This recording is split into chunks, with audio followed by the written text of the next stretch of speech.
Hello दोस्तों, हम दो कंपनियों के बारे में वीडियो में बात करेंगे। ओएनजीसी और ऑयल इंडिया, दोनों के रिजल्ट्स आ चुके हैं और डिविडेंड भी आ चुका है, उनको हम लोग चर्चा करने वाले हैं। और ऑयल इंडिया के केस में बोनस भी आया है, तो बोनस से रिलेटेड इंफॉर्मेशन भी इस वीडियो में हम डिस्कस करने वाले हैं दोस्तों। तो शुरुआत हम ओएनजीसी से करेंगे और ओएनजीसी का क्या फाइनल डिविडेंड है, ₹2.50 का फाइनल डिविडेंड है। अब फाइनल डिविडेंड में मैक्सिमम केसेस में आपको देखने को मिलेगा कि रिकॉर्ड डेट और जो पेमेंट डेट है वो बाद में आती है, तो अभी तक वो डेट आई नहीं है। जब वो डेट्स आएंगी हम आपको इन्फॉर्म कर देंगे दोस्तों।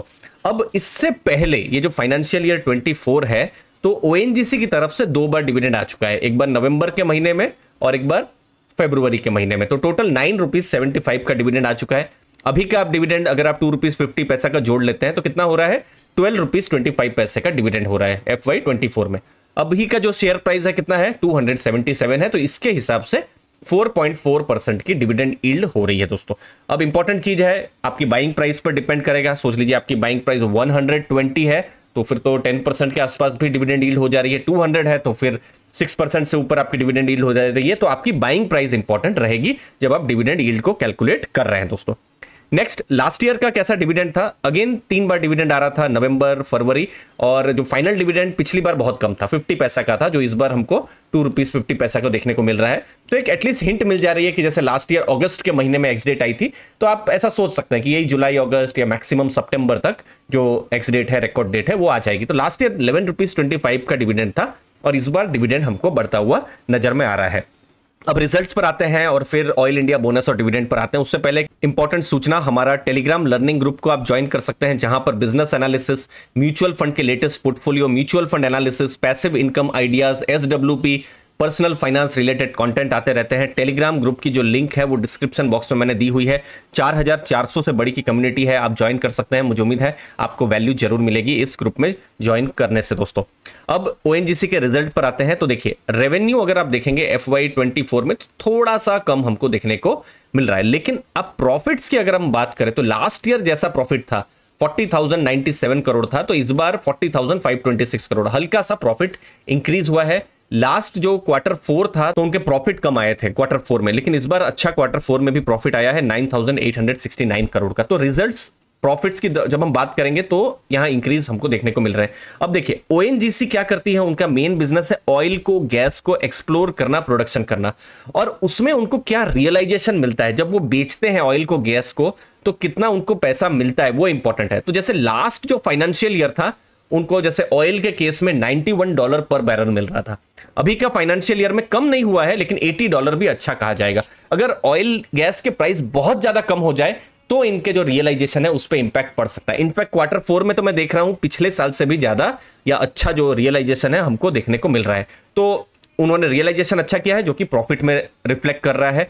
जहां तक गैस प्राइस की बात करेंगे, गवर्नमेंट की श्री किरीट पारेख कमेटी के जो रिकमेंडेशन है उसके बाद में एक सीलिंग आ गई है 6.5, तो अभी थोड़ा कम हो गया है पर डॉलर MMBTU, लेकिन लॉन्ग टर्म के लिए अच्छा भी है कि सोच लीजिए गैस के प्राइस कम हो जाए तो बहुत ज्यादा ये गिरेगा भी नहीं, तो एक रेंज के अंदर गैस का प्राइस रहेगा। तो ओवरऑल ये जो रियलाइजेशन है हमको स्ट्रांग देखने को मिल रहा है। लेकिन ओएनजीसी के केस में जो हमेशा से थोड़ा चिंता की बात रही है कि उनका प्रोडक्शन इंक्रीज नहीं हुआ है, लेकिन इस बार Q4 में प्रोडक्शन भी इंक्रीज हुआ है। अगर आप ईयर ऑन ईयर देखेंगे तो प्रोडक्शन इंक्रीज नहीं है, लेकिन Q4 में ऑयल का प्रोडक्शन इंक्रीज हो रहा है। ओएनजीसी की जब हम बात कर रहे हैं तो क्रूड ऑयल और गैस का एक्सप्लोरेशन प्रोडक्शन करती है, 59% गवर्नमेंट ओनरशिप है, और सबसे बड़ा अगर कोई चीज Q4 के रिजल्ट से आया है तो प्रोडक्शन ग्रोथ शुरू हुआ है। अगर आप 3-4 सालों में देखेंगे तो प्रोडक्शन ग्रोथ नीचे जा रहा था, तो इस बार हल्का सा ऐसा उम्मीद आया है कि प्रोडक्शन ग्रोथ इंक्रीज हुआ है। KG बेसिन प्रोडक्शन, इसका बहुत उम्मीद था 2023 में कि प्रोडक्शन चालू होगा और इनफैक्ट वो चालू हो गया जनवरी 2024 में। इंपॉर्टेंट क्या है कि प्रोडक्शन ग्रोथ उनका होता रहे, तो अभी वही एक्सपेक्टेशन रहेगी। लेकिन चैलेंज भी क्या आ जाते हैं कि जो पुरानी जो वेल्स हैं वो मैच्योर भी हो रही है, तो वहां से प्रोडक्शन डिक्लाइन हो रहा है। तो अभी KG बेसिन से कितना प्रोडक्शन इंक्रीज होता है आने वाले टाइम में वो देखना रहेगा। बाकी उनका केपेक्स पर बहुत खर्चा है, तो प्रोजेक्ट इंप्लीमेंटेशन रिस्क तो रहेगी। Q4 में एक इंपॉर्टेंट जो पॉइंट है वो है प्रोडक्शन का इंक्रीज होना। बाकी जो मैनेजमेंट कमेंट्री आएगी तो उसके बाद में और डिटेल में हम लोग वीडियो में डिस्कस कर लेंगे। अब बात करेंगे ऑयल इंडिया के बारे में। अब ऑयल इंडिया और ओएनजीसी में एक इंपॉर्टेंट जो चीज समानता है वो ये है कि दोनों ही ऑयल एक्सप्लोरेशन और प्रोडक्शन में कंपनियां है, तो दोनों को थोड़ा सा हम कंपेयर कर सकते हैं। ओएनजीसी बड़ा है, ऑयल इंडिया नंबर 2 में आता है। तो सबसे पहले बोनस की बात करते हैं। 1:2 के रेशियो में आया है। फॉर एग्जाम्पल आपके पास 2 शेयर है तो आपको 1 शेयर मिलेगा। फॉर एग्जाम्पल आप मान लीजिए आपके पास 50 शेयर है जो ऑयल इंडिया के, तो आपको जो बोनस है तो मिलेगा तो 25 शेयर आपको मिल जाएंगे। तो टोटल आपके पास कितना 75 शेयर हो जाएंगे। और बोनस की रिकॉर्ड डेट भी आ चुकी है, वो कितना है जुलाई 2 है, मंगलवार का दिन है। तो ये important record date oil India के केस में आ चुकी है दोस्तों। अब फाइनल डिविडेंड की बात करते हैं। फाइनल डिविडेंड आया है 3 रुपीज 75 पैसा। लेकिन ऑयल इंडिया के केस में पहले बोनस आ जाएगा और फिर रिकॉर्ड डेट आ जाएगी, उतना तो हिंट मिल रहा है। तो पोस्ट बोनस आपको 2 रुपीज 50 पैसा यहां पर मिलेगा। ये आपको मैं समझाता हूं। 3 रुपीज 75 पैसा है। सोच लीजिए आपके पास 2 शेयर है, जस्ट एग्जांपल के लिए मान लीजिए, तो आपके पास कितना हो रहा है 7 रुपीज 50 पैसा हो रहा है 2 शेयर का। लेकिन वो 2 शेयर अब कितने हो जाएंगे 3 शेयर हो जाएंगे। तो कितना होगा 7 रुपीज 50 डिवाइड बाई 3, तो 2 रुपीज 50। तो ये किसको इंपैक्ट करेगा, जो बाद में शेयर खरीद लें। सोच लीजिए मैं जुलाई 5, 6, 10 वैसा करके, जो भी जुलाई 2 के बाद लेट से मैं शेयर खरीदता हूं फॉर एग्जांपल, तो उस समय में 2 रुपीज 50 पैसा मिलेगा। ठीक है। और अभी फॉर एग्जांपल मेरे पास शेयर है, मुझे 2 रुपीज 50 पैसा ही मिलेगा, लेकिन यहां पर एक बोनस शेयर मिलेगा। तो ओवरऑल जो है एडजस्टमेंट यहां पर हो रहा है। तो रिकॉर्ड डेट अभी तक आई नहीं है। टोटल अगर हम देखेंगे तो जो टोटल फाइनेंशियल ईयर में तो 12 रुपीज का ऑलरेडी डिविडेंड आ चुका है। अभी का आप डिविडेंड को अगेन प्री बोनस को आप ऐड कर लेते हैं तो 15 रुपीज 75 हो रहा है, 12 प्लस 3 रुपीज 75 करके, तो करंट प्राइस है 655। तो 2.4% की यील्ड हमको देखने को मिल रही है ऑयल इंडिया के केस में। अब लास्ट ईयर अगर हम देखेंगे तो जो डिविडेंड आया था टोटल 20 रुपीज का आया था। तो इस बार जो डिविडेंड है थोड़ा कम हमको देखने को मिल रहा है, बट हम कंसिस्टेंसी देखेंगे तो साल में 3 बार डिविडेंड आ रहा है, एक बार नवंबर में, फिर मार्च के महीने में। ये मैं FY फाइनेंशियल ईयर के हिसाब से कैलकुलेट कर रहा हूं दोस्तों। ठीक है। और जो फाइनल डिविडेंड है जो अभी 3 रुपीज 75 है, जिसका बोनस के बाद 2 रुपीज 50 का एडजस्टमेंट होगा। अभी तो डेट नहीं पता है, लेकिन लास्ट ईयर देखिए अगस्त के समय में आया था। तो आप मान सकते हैं यही अगस्त सितंबर के समय में जो है, अगर हिस्टोरिकल वैसा ही रहा तो एक्स डेट उसके आसपास ही आ सकती है दोस्तों। अब रिजल्ट कैसे आए हैं। हाईएस्ट एवर एबिटा है 11,643 करोड़ के।